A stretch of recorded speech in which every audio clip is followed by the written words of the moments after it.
You're listening to She's the Business podcast. Well, how does being an introvert help you actually succeed in business? That's what we're covering in today's episode. Stay tuned, it's coming right up.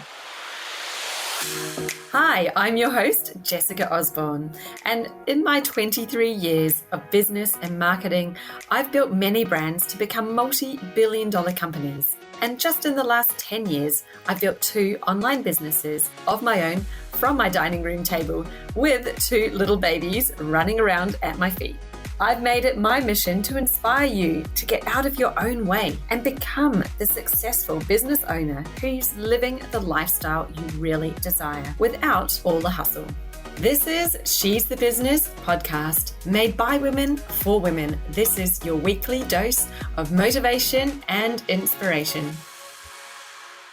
My very special guest today is Dana Karen Ciccone, who's the founder of Movement Remedies, a specialty Pilates studio in Boston that specializes in helping people who are suffering from chronic pain, traumatic injuries, and maybe recovering after major surgery. Now, she is coming on the podcast today to share with us her story of going from executive at a top 5 consulting firm to an entrepreneur and business owner, and I guess the challenges and experiences and opportunities that she has discovered as an introvert. Now, there's so many people who identify as an entrepreneur, who identify as an introvert, especially in the entrepreneurial space. So I know that you're going to relate to so much that Dana, or DK, shares with us in this episode. And she has got some absolute nuggets of gold. I think she actually saved her very best right for the end as well. So make sure you stay tuned throughout to listen in for what she leaves us with at the end. Enjoy. Let me play this interview for you. All right, I'm here with Dana Karen Ciccone, who is the founder of Movement Remedies. Hi, Dana. Welcome to the podcast. Or can I call you DK? Yeah, DK would be great. That's what most people call me. Awesome. That's so cool. Thank you for being here today. Now, before we dive in, because so interested in this topic around being introverted as an entrepreneur, and I think that there'll be a ton of people who 100% relate to this chat that we're about to have, but we want to know a bit about you first. Can you tell us what you do in your business and who you serve? Yeah, so I own a Pilates studio in Boston that is explicitly oriented around the chronic pain community. So that could be folks who maybe went through a surgery or have a new chronic condition diagnosis and for whatever reason have persistent pain for a long period. And so I organize movement programs around helping them get active again. And that comes after ditching a 20-year corporate career in high stress consulting and deciding to go off on my own. So it's a relatively new business of a few years. Yeah. Yeah. Let's talk about that for a minute, because that sounds like you've not just done a pivot, you've done a complete about turn. Yeah. I did it. Yeah. So what did you do in your corporate days? What's your background? Yeah, so I've always been in the health sector. I started my work out of college working for a health insurance company, which, obviously, is privatized in the US. So I was working for insurers and then kind of bounced around. I ended up going and getting a graduate degree, which put me more in a public health type arena. And then I started working for Accenture, which is a very large management consulting firm, and doing the Monday through Thursday travel and, ratcheting up the stress. And, that was also an environment in which, consulting in particular, where I felt like I had to be an extrovert to be successful and felt that pressure to be someone other than myself. And, I followed that a while, trying to climb the corporate ladder. I ended up back in industry. And then, I was actually recently listening to someone you had on speaking about burnout and sort of the nervous system things that start to happen to you before you collapse, but when you know that something's not right. And I really started experiencing tremendous anxiety, sleep disturbances, my own personal back pain, because that's kind of the start of my business story. I've had back pain since I was a youngin'. So that was really flaring up as well. And I just said, okay, my body's trying to tell me something, like maybe I need to just get out of this the treadmill, as you say, if you're not really getting anywhere and you're just, you know, trying to chase somebody else's idea of what success looks like. And so I took a huge detour into Pilates because I had always loved it as a back pain sufferer. It was really relieving for me. And then I really just found that, I found my purpose really where I felt like I could make a difference in someone's life on an individual level. I wasn't working at the system level so much anymore, but I realized what was really meaningful to me was to help people one-on-one and have those stories. So that's what led me to this journey. Yeah, amazing. I think that's so interesting how the body does give you signals and how we can often just not be paying attention. And it's like, it's right there in your everyday life, these signals that are going on. And it always just blows my mind when, you know, you hear about one, you think, oh, yeah, that's happening. And you just had thought it was normal because it's just kind of been there for so long. So, well, especially when you're in a male-dominated industry where you feel like anything that might sound like feelings is just because you're a woman and therefore not cut out for, not tough enough for, can't hack it, that kind of stuff was a lot of the language that I, you know, was kind of in my head when it first happened. And so there's like a little bit of shame, I think, of admitting that there's, you know, some sensitivity there, which might be perceived as weakness. But of course, I believe that that's a superpower. So yeah, I so relate to that. You know, it's interesting working in male-dominated corporate spaces, how the environment, it's like you walk into a boardroom, which I'm sure you would have been familiar with being consulting at Accenture, you know, and it's just filled with there's almost like alpha male sorts, and they're all like, they're literally beating their chest without beating their chest, but it's like some kind of, and you're in there thinking, okay, where do I fit in here? And how do you act or respond? How do you even succeed in that environment when you're just so totally different? And I do see some women who kind of step into emulating that. You know, they kind of become 100%. Like the female version of the bulldog in the room. And it's like, oh, it just felt so wrong to me. Now, I wanted to ask you, because you mentioned, you know, you really felt like you had to be an extrovert to succeed in that environment. What do you, like, let's define an introvert, because I've heard so many different takes on what an introvert is over the years. It's so interesting because, you know, when different people describe aspects of it, you know, I'm like, well, I experienced that and I experienced that, you know, like, oh, I like to have time by myself, or I feel really exhausted after I've been out with people, you know, and in big rooms full of lots of people, it can feel really draining. Like, I 100% relate to that. And at the same time, I've done some tests that say I'm like 88% extrovert. So I'm like, I don't know what to think. Am I an introvert? Have I got introvertedness? I think we all probably have a little bit here and there, but that's a very long-winded question. But I'd love to open up to you. How do you define an introvert? Like, what is what is an introvert?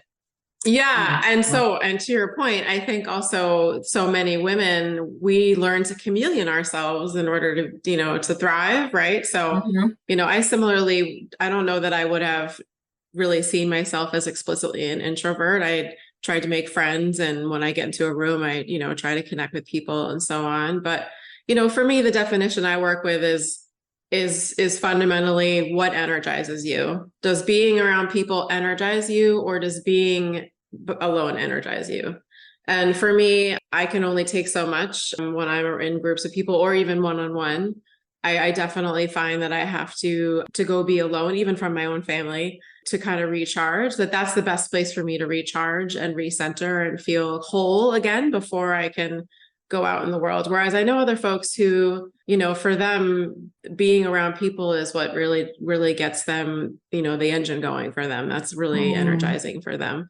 And I really love the book Quiet by a writer named Susan Cain, who talks about the power of introverts, which I think also helped frame my understanding, because it talks about how, you know, an introvert can be social, you know, can be, you know, capable of being outgoing. And an extrovert can also be sensitive and shy. So a lot of times I think we put people into these, you know, black and white boxes without recognizing that there's just like many different aspects to personalities. So for me, introverted, I would say, you know, if I was in meetings all day long and having human interaction all day long, I was just completely spent. Yeah.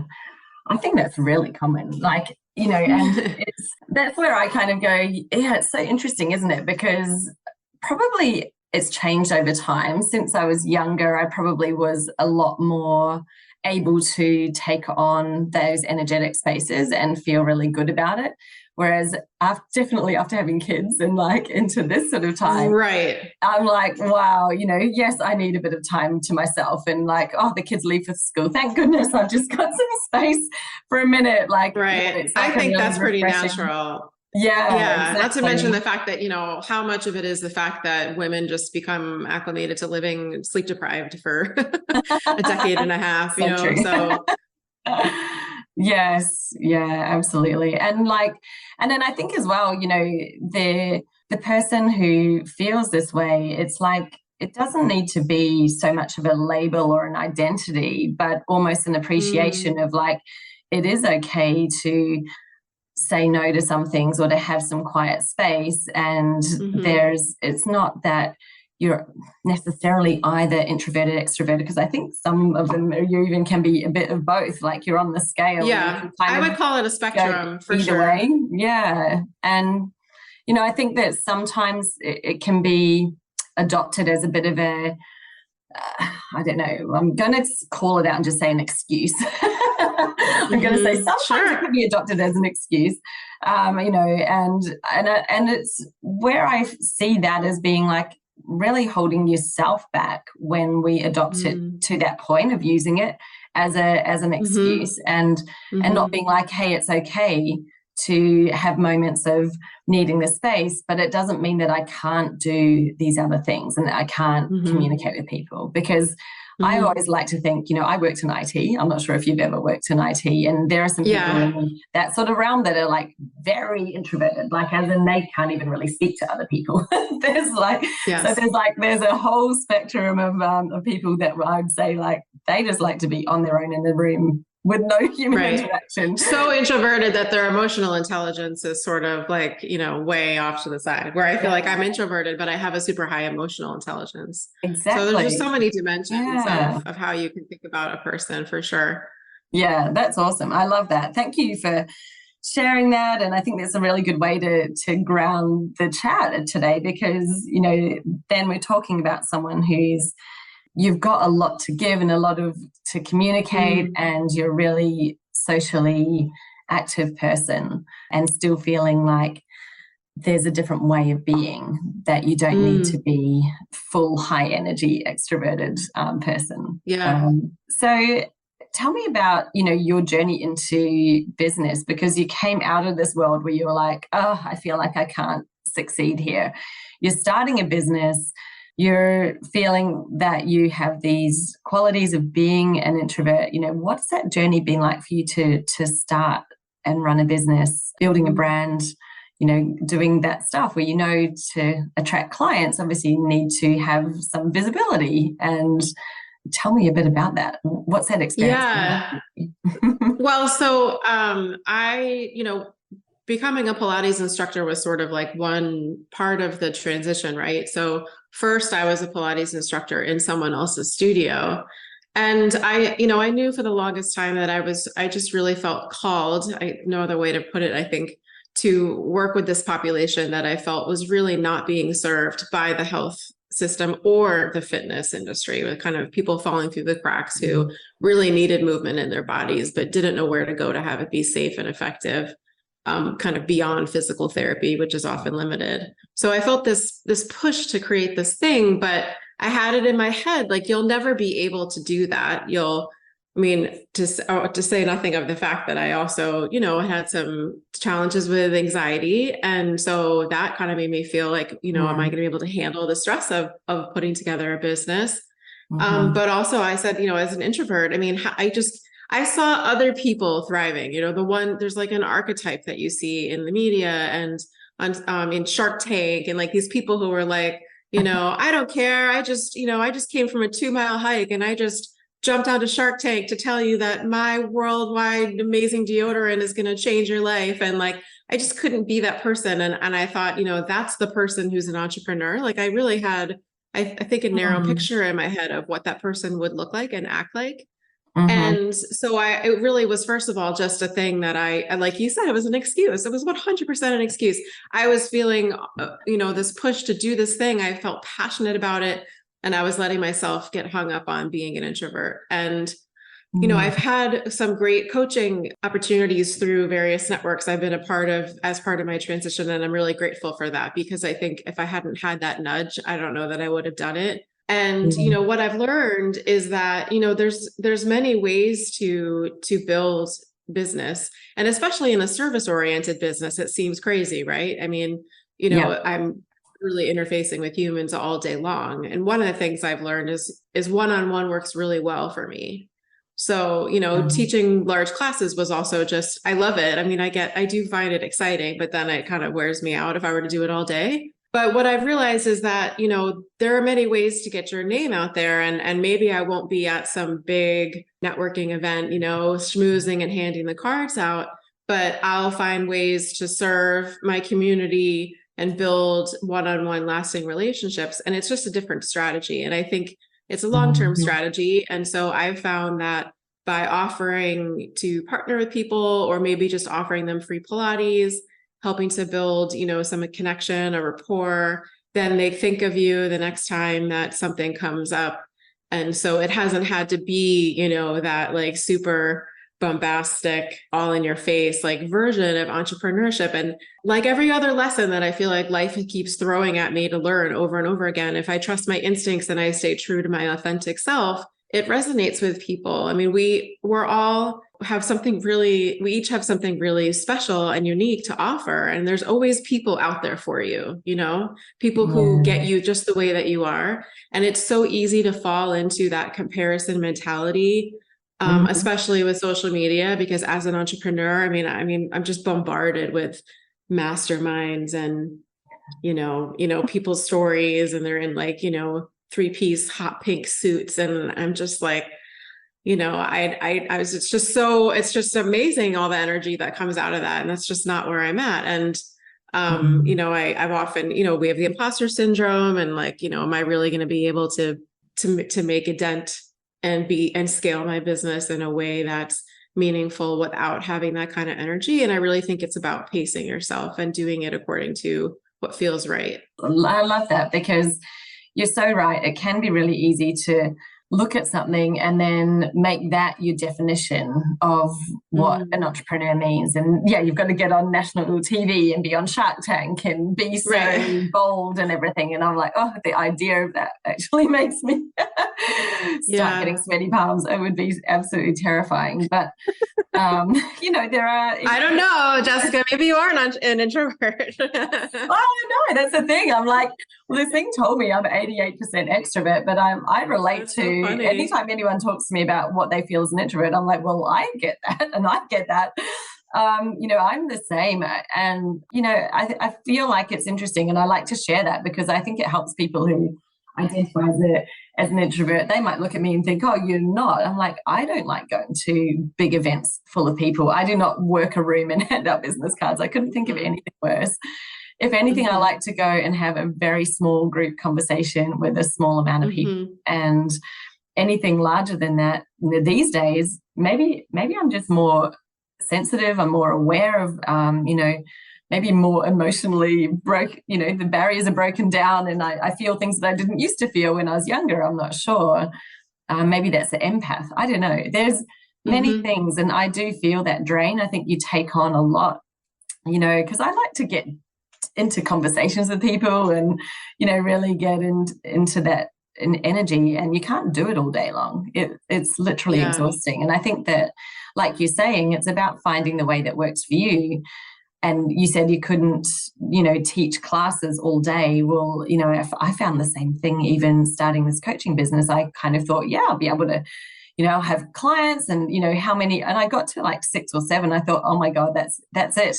I cannot actually cope with doing any more because my brain will explode. I feel drained. And it's because I think I just get so deep into each person and really, you're putting so much effort in. You sponge like their energy. Yeah. Yeah, I think so. And so I found out really quickly that was it for me in terms of like the intense one-on-one type of relationships. But interestingly, I do feel energized when I come off like a training or a group session. I've had a bunch of people. I find that really energizing, which is interesting. I don't think I could do it all day though. It's like 1 to 2 hours is great, perfect. And then that does give me a lot of, I feel good, but I do need to take a break afterwards, and go and I don't know what the word is, just chill everything back down again. Yeah, sure. When you get into that situation, you kind of get, your energy goes higher, and you're just operating at a different level, and then to just calm down and be able to get back into, some work and stuff. The funny thing is there's actually a lot of great stories of super successful, powerful women out there who are introverts. And I found that inspiring too. There's another woman, can't remember her name, but she wrote a book called Hiding in the Bathroom.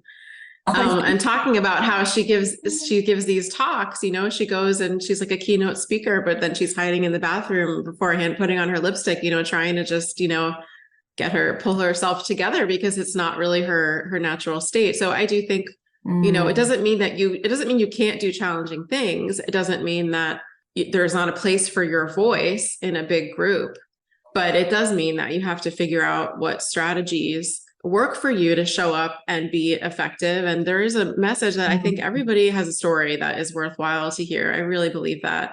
And it's also not a reason to exclude yourself from those spaces. I think that's just been something too that I've had to kind of get into my head. Like, I can make an impact. I can be here and I can do something meaningful, even if I'm not, I gotta stop looking left and right and seeing, wow, like Sally's got 8 business cards and she's already, got like 3 proposals, like working over here. And, I'm still trying to like nurse my beer and, get talking with this one person I'm interested in. And, I think it's very difficult we have to put blinders on sometimes, I guess. Yeah, it's so true. And that's the thing is, like, when you have those moments of thinking, well, I've got to be in my 3-piece hot pink suit and be doing all of this stuff, like whenever that pops into your mind, you could look at it and say, well, is that what everyone is doing? Or am I looking at this one thing and feeling like that's not me and thinking it should be? But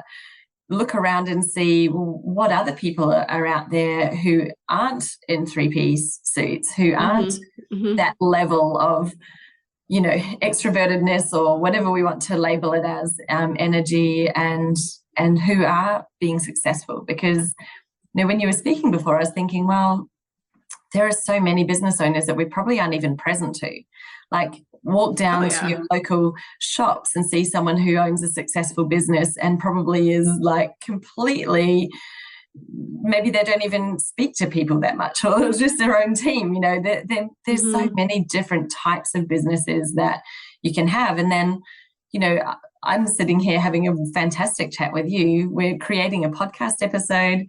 You're really good. You get up in front of a class and teach a class of Pilates. It's like, look at the things that you do actually do that you wouldn't necessarily label an introvert being comfortable with, but yet here you are. And it's like, maybe just that first time might be harder, and it's a bit like a muscle that we train.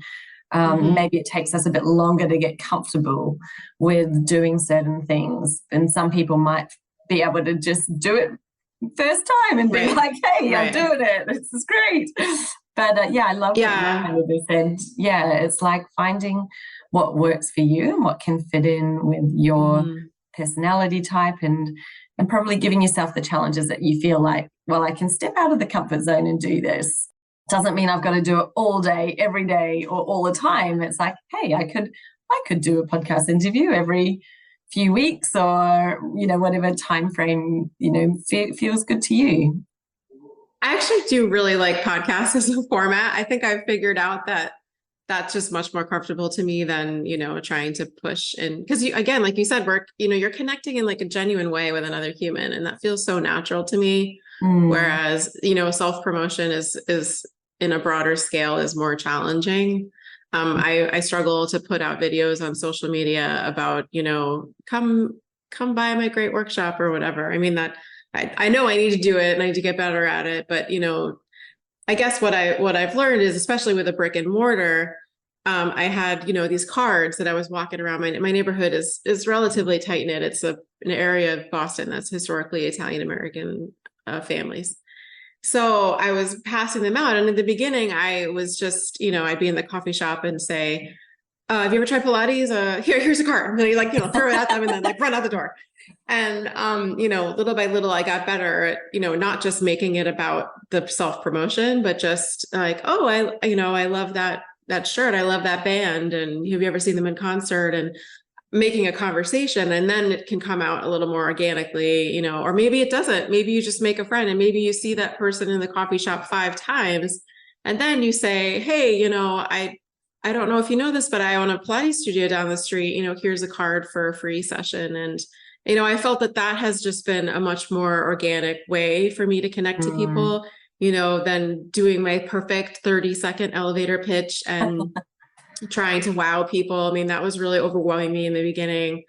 And so now I've tried to just find places where I can just show up and meet people who are like-minded. And I feel like, especially women entrepreneurs, when we connect with each other, magic happens.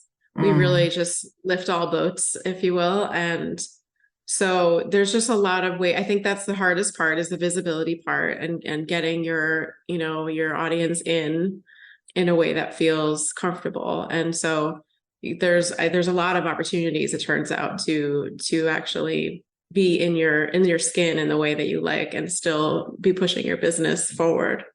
Yeah, absolutely. That kind of made me think of, one of the real qualities, and this is probably, we're talking to the female people here, that sort of difference in the feminine energy, I think, around business. And you see the hey, here's my card, and this sort of almost aggressive push out thing, which feels so misaligned or not aligned with, that's probably just because that really isn't who you are. And, as I've learned and been learning from people who really understand about energetics and that type of thing, it feels like the feminine energy is a lot more about calling people in, a lot more about sort of inviting and being like connecting. They can, they can see that you exist and they can be drawn to you. And so it's sort of more like inviting, hey, I have a Pilates studio. If you're interested, here's a card. And it's not like an ask, it's more of an invitation, which feels totally different straight away, doesn't it? Because you're not kind of going, come in and use this card, or right. or anything like that where you're really pushing. Or it's not like I see you as a number, right? I'm seeing you as a person who I really would love to see benefit from my service, or whatever that may be. Yeah, exactly. And just think about how many people would be absolutely thrilled because they're there, they're probably I used to do Pilates. I haven't done it for so long. I just haven't found another studio, or whatever, for whatever reason. I'm one of those people. I spent a few years doing Pilates, absolutely loved it. And we moved away from the area that I lived in. I'm now up here. I just haven't seen or found something that looks like the right fit for me. But, I've got kids. There's lots of stuff going on in life. So it's not like I'm out there hunting for it. But if someone popped up in front of me and was like, hey, I've got a studio, I'm like, oh, how easy is that? I've now not got to go and look for it. I don't have to find it. I've got it right here in my hand and I can just turn up and try it out. I think sometimes as a business owner, we can forget that people are just exhausted. They might want things and they're just it's on the to-do list to go and look for it or find it. But it's all of that action is actually difficult, right? And anytime it's made easy, you might actually be holding out the olive branch that they're looking for without even realizing it. Imagine making someone's day who's just oh, this is so cool. They just feel so grateful to receive that card from you, to be like, wow, that's just a gift that I've been given today that I didn't even ask for, hadn't been looking for. And now I've got it and I've got something I can go and try. I just feel like there's such a amazing power in that, in you even just getting out there and sharing those cards that. Yeah. And I think what's hard about my business, sorry. Right. No, go for it.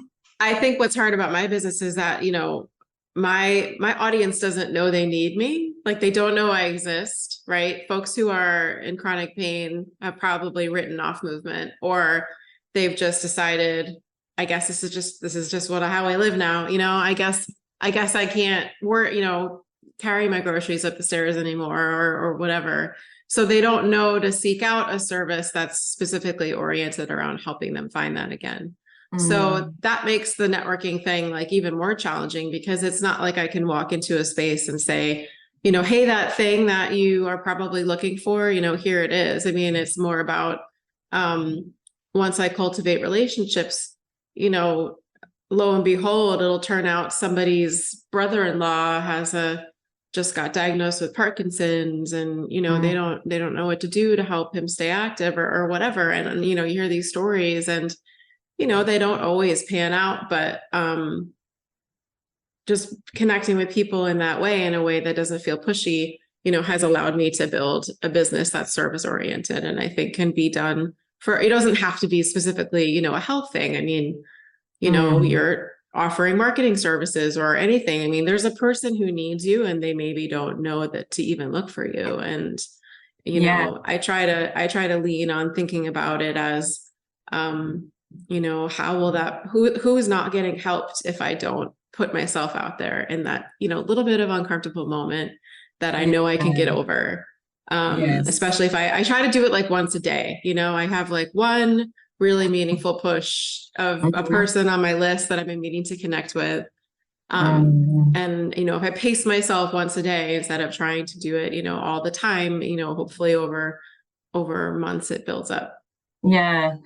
You've raised such a good point. And I think this is where people who have such a heart-centered approach to business, whether you're a coach, for mental health, for physical health, for business, life, whatever it is, you see people everywhere that you could help, right? You're like, oh, I just wish they knew that this existed. And the hard thing is, like, until they're in a place where they know that's what they want, they're unlikely to buy it. So the challenge is, well, how much do you try to reach out to those people? Or do you try to be there for the ones who have that chronic pain, but have kind of got to the point of thinking, I know that I need to move, and now I'm willing to try a solution. They may not have thought of Pilates, and that's where you can be like, hey, did you know if you have, whatever it is, like back pain? I mean, I'm sure the guy in the coffee shop, if he stands on his feet all day, is probably going home and just being like, ouch. There's probably people who are walking around all day just dealing with,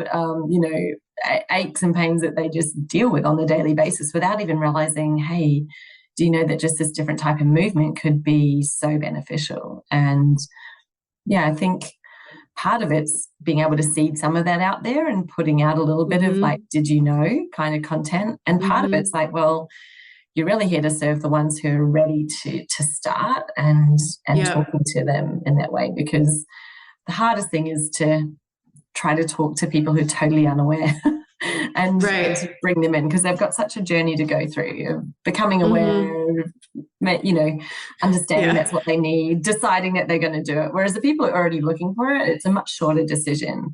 And that's where it's sort of like the balance between some content that you might put out versus who you're talking to on your website, that you're like, right, you're ready to. They're already there. Yeah, exactly. Yeah. And I always forget. I think I'm always worried that I'm being a pest when I'm constantly pushing out, the same stuff over and over again. And then I'm always surprised when a client comes in and says, oh my gosh, that workshop was this weekend. I had no idea. And I'm like, I sent you 7 emails and 3 text messages. I was sure I was harassing you and you were going to quit. You know what I mean? And it's just, like you said, people are just busy. They're not, they're not paying attention. I don't remember what the numbers are of how many touches it takes or whatever for a person to actually. Wasn't it 7 like 2 years ago, Jessica? Yeah. I think it to be 12. Pretty sure. I think the amount of touches is increasing and the amount of time that you have to get attention is decreasing, because it used to be something like 7 seconds, it's now like 2. Yeah, ludicrous, I know. right? I know. And I'm still, I'm at that, age where I go to do the video thing and I still have that pause of like, is the video on, and I've already lost my audience because I'm supposed to be like jumping I do that right too. into content. Yeah. I mean, we all used to have, video, you had to look for the little thing on like your VHS recorder, but yeah, exactly. Oh, wow. And I wanted to say too, I think another thing that I see women entrepreneurs do, and I'm guilty of this as well. And of course, all the things that we say, of course, are the things we know because we are trying to talk to ourselves out of our nonsense. But, we have this idea that we have to do everything ourselves. We have to build the business, raise the kids, run the community organization, keep the house going like ourselves. Like to ask for help would be a weakness or an imposition on someone else. But men in their business building activities over decades, centuries, whatever, they've always been leveraging their networks. It's, that's what those like, the clubs, like with the cigar rooms and everything, they're just pushing business cards around and I'm going to send you a guy who needs the thing that you're selling. I mean, that's how businesses were built. It's not like they did it on their own for the most part, apart from maybe some tech geniuses. So, I mean, we can learn that from that experience. I mean, we cannot do it alone. We will burn out if we try to do it all ourselves.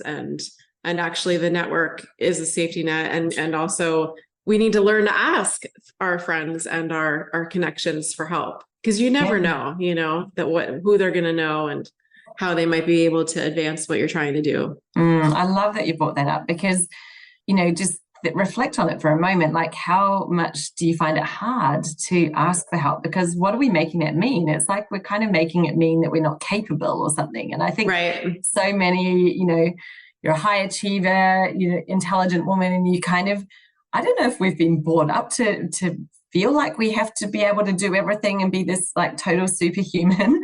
But it's almost like it gets to this point where you don't, and not consciously, I think we're subconsciously feeling like you can't ask for help because then it means that you're not capable or that you can't do it.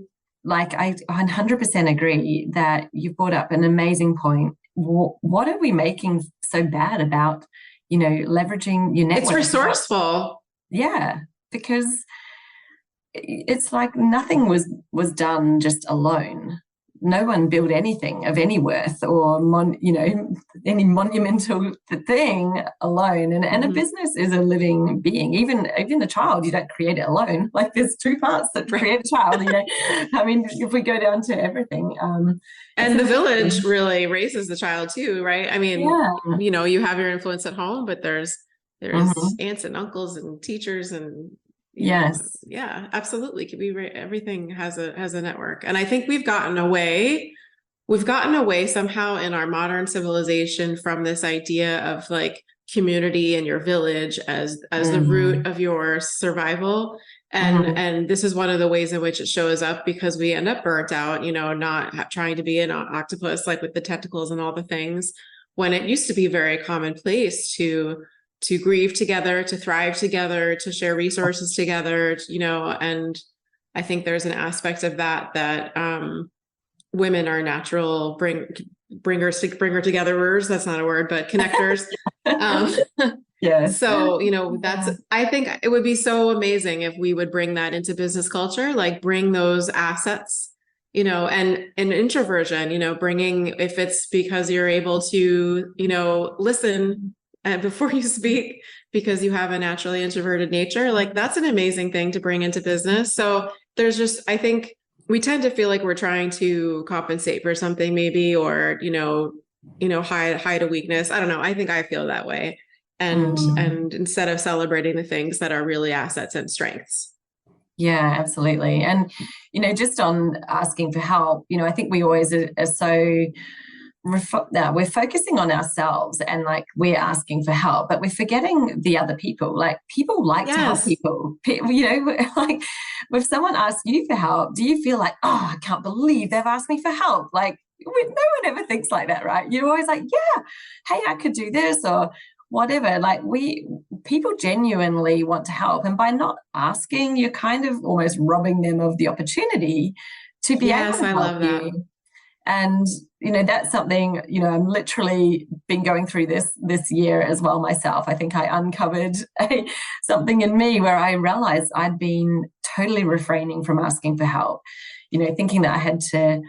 It's not that I'm doing everything alone. I have a team. I have some people supporting me, but I wasn't asking for help properly from the network, from my husband, the family, my coaches. I'm not, I was sort of like trying to battle through everything on my own. And that was a moment where I had that realization this year. And someone said that to me, and I thought, I'm not going to claim it as my own thing, but they were like, "You're robbing people of the opportunity to help you by not asking." And I went, "You're so true."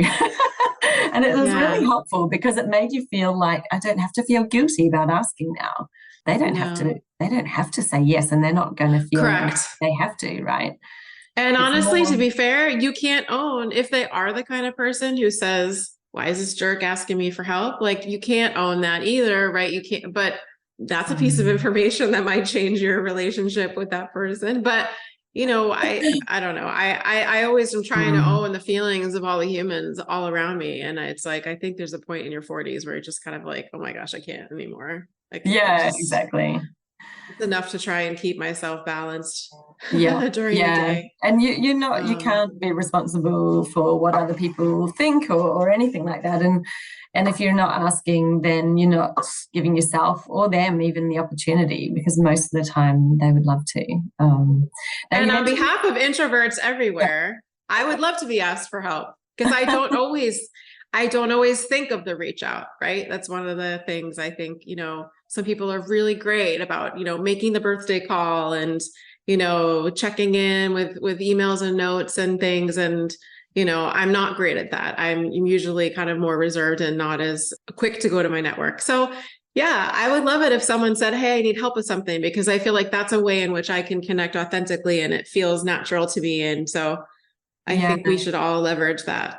Yeah, exactly. And just think that somebody else is there thinking the same thing when you might be needing to help or doing that ask. And so it can, I think we get so worried about the negative potential, which is probably just so tiny. And it's not that it doesn't exist, but the positive responses are probably far outweigh any negative. And so, what are we all afraid of? I think it's like, hey, we've got one life, let's live it. Let's not be stuck in our fear and let's get out there. Now, you mentioned a moment ago, one of the really great qualities that an introvert brings, being able to listen. And I was like, yes, that is such a great quality, because being able to listen in so many ways, listen to your clients, listen to the market, listen to what people are saying, listen to yourself, as we've just been talking about. We maybe need to listen to ourselves, but what other aspects do you feel like are actually a real benefit for somebody who, identifies as an introvert? What are some of the qualities that you think have actually been a real benefit or an asset coming into being an entrepreneur? And again, because of the fuzzy definition of introverts, I'm going to take some leeway here. But, I do think, especially in consulting, I was not quick to speak in meetings, which was not always reflected positively on my professional development reviews. But I do think it's always a long-term strategy. I can listen to a person's what they're saying between the lines, right? Because there's sort of the thing they're saying to you with their words. And this is true in a boardroom, but also true in here in the Pilates studio. And then there's what their body is telling you as the words are coming out. So I think I'm also very highly in tune with the energy of folks that I'm speaking to. If something makes them uncomfortable, and I will probably take them aside and try to understand, was there, it seemed like maybe that comment put you on edge. Is there something at stake here that I'm not picking up on? And, I think that goes a really long way. It might not be the big sale in the moment, right? When you're not like, I don't, have a lot of, I first touch big sales, me personally, or in my consulting career. But I've had clients who wept when I left because they could count on me to be really honest about what was needed and have a high amount of integrity, and choose the long-term goal rather than the like short-term kind of win, you know what I mean? And I think also just being able to connect with other folks who may not be at the most senior level. So we talk a lot in consulting about managing up. And so there's like a certain type of human that's really great at making sure all the leadership feels like their egos have been massaged, and, that they're hearing what they want to hear, and they're getting the information timely. But in the midst of doing so, you end up potentially chasing some middle manager around to bring you back a PowerPoint slide until 2 a.m. or something. And, I have always been much more likely to be concerned about the folks who are really doing the work on the ground than the folks who are like paying the bills, for better or worse. So I think that there's, some level of empathy, sensitivity, intuition that is often goes with being an introvert. And then the other thing I think is an asset, or at least I'm hoping is an asset, is, if I've really found that a big part of how I like to express myself is through writing. And so, I have a weekly newsletter that I'm always sharing personal things and also movement, tidbits or whatever, and it has decent open rate. And then I decided this year to write a book. So that was a great way for an introvert to get, her name out there, because I didn't have to do a ton of, and for me, sitting in front of a desk and, hunkering down to write a book was not difficult, because that is like a happy place for me. Yeah.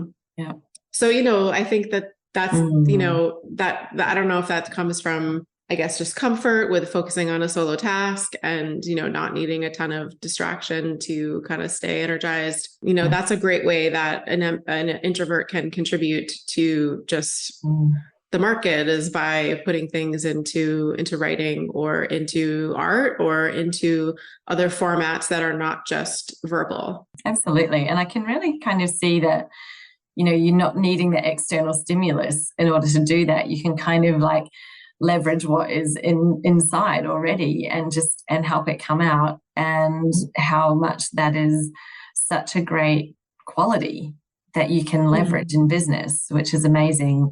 And just really hearing there are so many different types of people, and like you said, that intuitive nature, just the empathy, the ability to sense things because you are maybe a little bit more reserved or a bit quieter, listening in.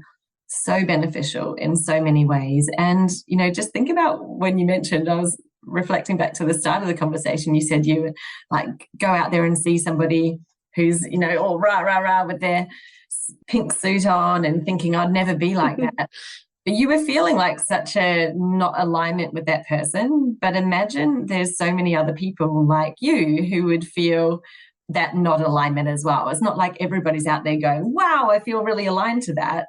Yes, there are right. people who are going to feel so aligned to you and to your way of being, because they're going to be like, oh, this feels natural and this feels really good and not overwhelming or not over the top or not whatever it is. So one person's normal might be someone else's over the top, or, we're all different, right? It's all just a perception. And so I think that we have to know, whatever we are, whoever we're being, there are others out there that are the same. And so we don't have to look at those who are maybe in the full limelight all of the time and think you have to be like that in order to be successful, because they'll be drawing to people, those who really like that, those who really connect with that sort of vibe, and are probably fairly similar themselves. They're just like, I want to be that, I'm just a couple of steps behind.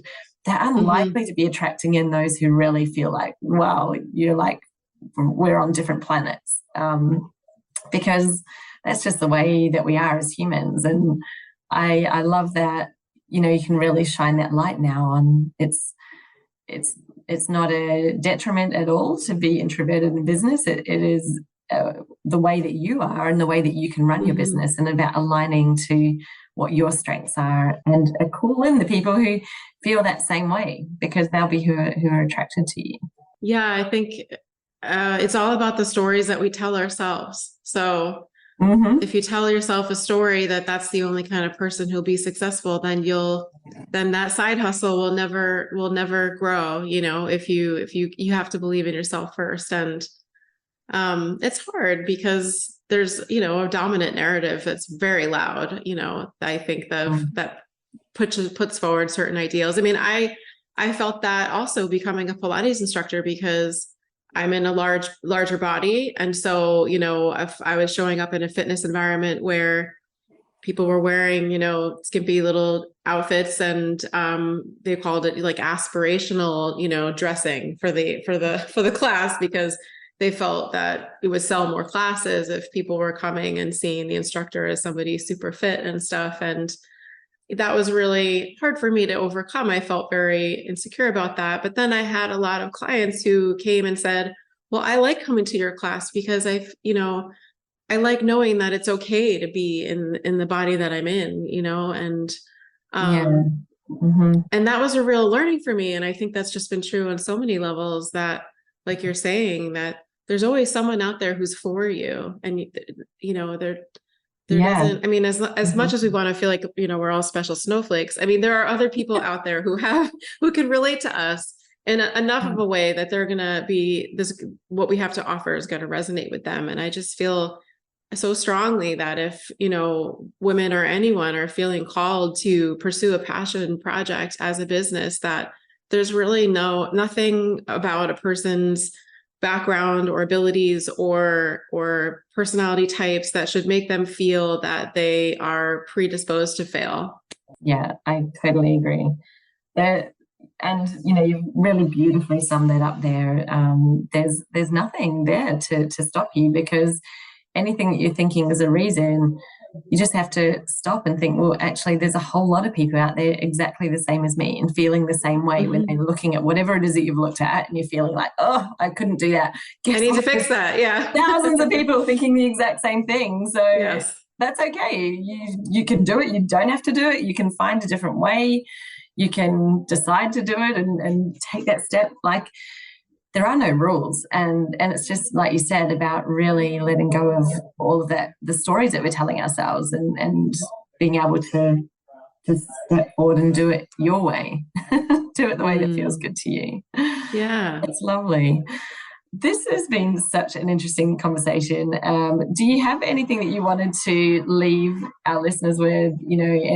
I know that you've just had a beautiful, like you just summed it up beautifully a moment ago, but is there anything that you're like, I really wish I could have mentioned this or maybe to talk my past self this thing if I had the chance?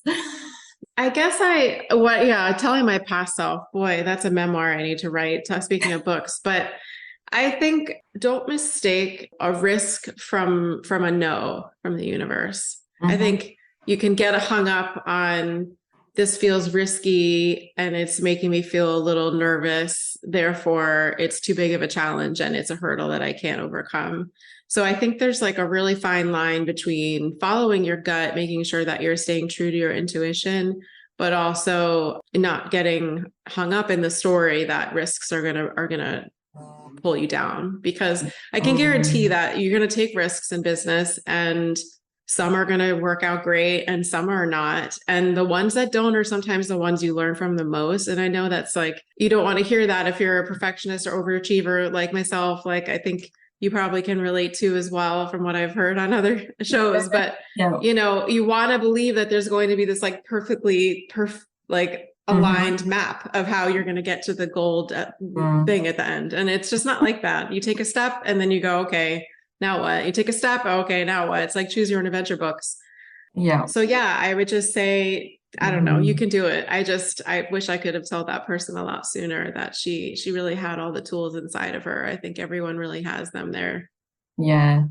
I love that. You've actually just added so many little nuggets in that last piece. The risks in business. Yeah. I used to pride myself on being a person that would be like, I think everything through. And, I was sort of that person that would always take an idea and think it through. And I'd be like, why aren't other people doing this? And I'd think that was crazy. There's nothing wrong with thinking something through to an extent, but it's like you can think it through till you're just frozen in that time, because there's never an end to thinking it through, and you end up going round and round in circles. And like you said, there is no such thing as no risk. If you're literally taking no risk in business, you're not moving forward at all. You're just staying where you are. And a lot of the risks actually turn out really well. And I think it's just not being afraid of, hey, you know, so if it doesn't work out, well, what's the worst thing that's really going to happen? You know, are we not really, you know, taking time to get comfortable with it, to just say, well, you know, so what's the worst thing that I'm possibly thinking of in my head that might happen if I do this? And really, how bad is that actually? Like, is the world going to end? Am I going to die? Like, what kind of level of bad is this? Or is it like, oh, it might be embarrassing for 5 minutes? You know? And that's something I've definitely worked on myself since coming into this space, being an entrepreneur. I've worked through this and still do all the time, you know, like, hang on, let's just stop worrying about something that maybe isn't even going to eventuate, because you don't know what's going to happen until you do it. Right. Well, and I just really think that there's no greater joy than allowing yourself to follow your passion. You know, to get to the end of your life and know that you followed your passion as far as it could take you. I mean, having been in so many unfulfilling workplaces, following other people's goals, it's like, just take that leap. You're always going to feel half blindfolded. You're never going to be able to have a contingency plan for every outcome. I can relate to that so much. Yeah, the unexpected will always happen. Yes. And then have a business bestie whose hand you can grab when as you're jumping like Thelma and Louise in the car. Yeah, and I think I read this book recently called Feel the Fear and Do It Anyway, and it's really great. And the one premise in it, I really recommend it. It's so good.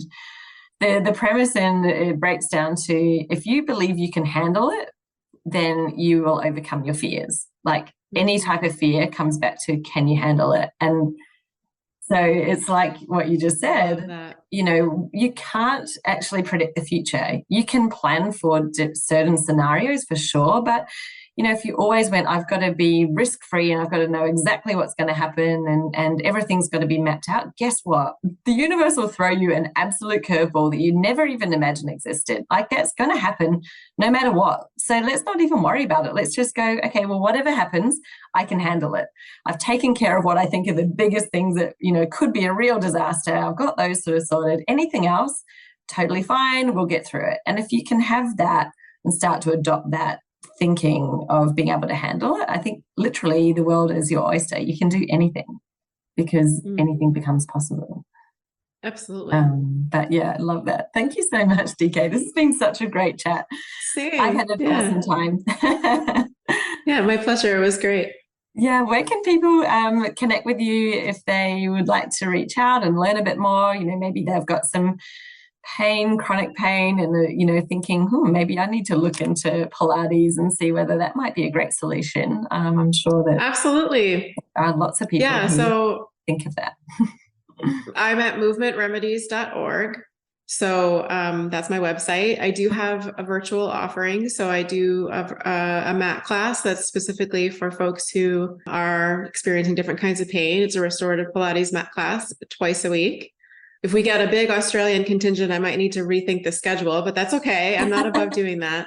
And then I also do see folks one-on-one for express sessions, which are, 25-minute sessions to help build programs in their homes.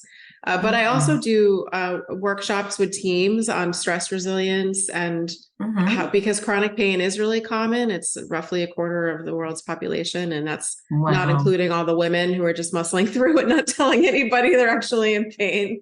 Yeah, right.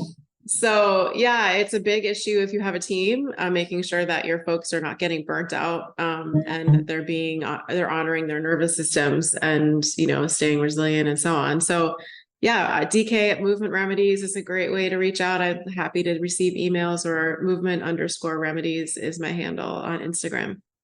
Fantastic. We'll link all those up in the show notes because, yeah, like you say, I was just thinking, how many people might be sitting at work, if you are a leader with a team or you've got employees, And your mind just isn't fully there. You're not fully on your work if you're experiencing pain and you're just kind of living with it. So you're not getting the most out of your people or your employees if they're, going through that. So you're so right. This is something that we need to tackle, I think, for everybody. I look at some people in my family and they definitely live with chronic pain every day, and it does just take over your life, doesn't it? So yeah, really tough. But thank you so much for sharing. It sounds amazing. And beautiful resources, online classes. It just sounds like you've got everything covered. So thank you for coming and sharing all of this with us today. And I love hearing about your journey as an introvert, from executive into entrepreneurship. It sounds like you're doing an amazing job. Thank you so much. It was really nice to be here. Thank you. Isn't it just so frustrating when you know that out there are so many people that actually need your help, and there's many actively looking for somebody just like you, yet all you seem to attract are the odd tire kicker or really uncommitted client that's kind of dabbling, and they don't light you up. They really don't get great results. And you're thinking, what does it actually take to attract clients who are committed, who are happy to pay proper prices for what it is that I do, and that I can help to have really great results? What is it going to take? Well, it's not in the activity of what you're doing. Here's the thing. It's usually something else that's a bit deeper. And I'm sharing with you what that is in my training. It's called 5 Keys to Premium Paying Clients. And I'm going to share with you what are these 5 things that you need to have in your strategy so that no matter what tactic or activity you choose to do, it actually works. Like, it works. You attract the right clients, the ones who are ready to work with you, the ones who are ready to pay and sign up. So get yourself over to my website now on jessicaosborne.com/TMF, register for this free class, and let's dive right in.